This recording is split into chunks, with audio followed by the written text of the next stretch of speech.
Chúa Giêsu dạy chúng ta phải có lòng nhân từ như Chúa dạy. Để làm gì? Lời đầu của tin mừng đó của Chúa nói với mỗi người đó là hãy yêu kẻ thù, làm ơn cho kẻ ghen anh em, chúc lành cho kẻ nghèo khổ và cầu nguyện cho người cùng ông. Chúa Giêsu dạy chúng ta cách đối xử với hai nhân, đó là yêu thương không liên quan, bất kể là ai là người kẻ thù với mình hay là những người gây hại cho mình.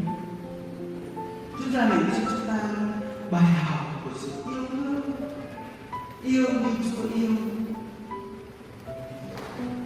Hãy yêu thương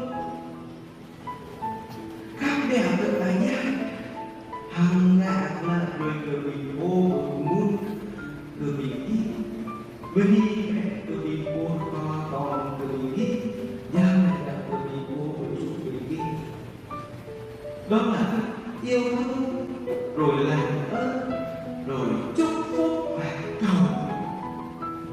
cầu nguyện cho những người đang làm hại chúng ta, những người ghét chúng ta, những người mà đang làm những điều xấu cho mình, cầu nguyện cho họ.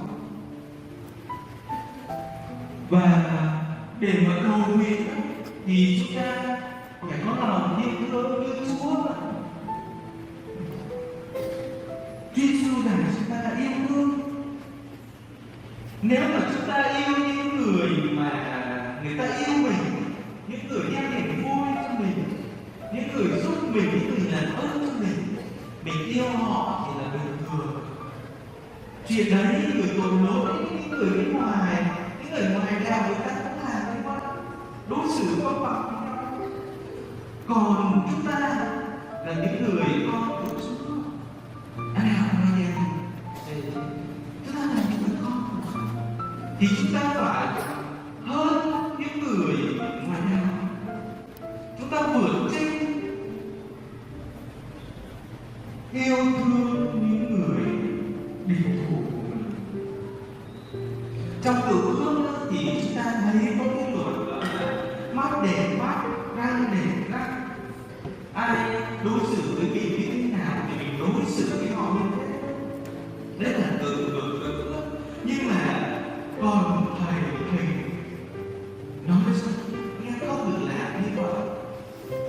Giêsu nói với mọi người chúng ta không được làm như vậy, không có lấy mắt để mắt, răng để răng, tức là người ta đấm mình một cái thì phải đấm lại một cái. Mà các con đi học các con có gọi là các con ngoài đời ấy, ai hay mà đá mình một cái, đấm mình một cái, tát mình một cái, mình phải tát hai cái. Nên nó mới xứng, nó mới đạt.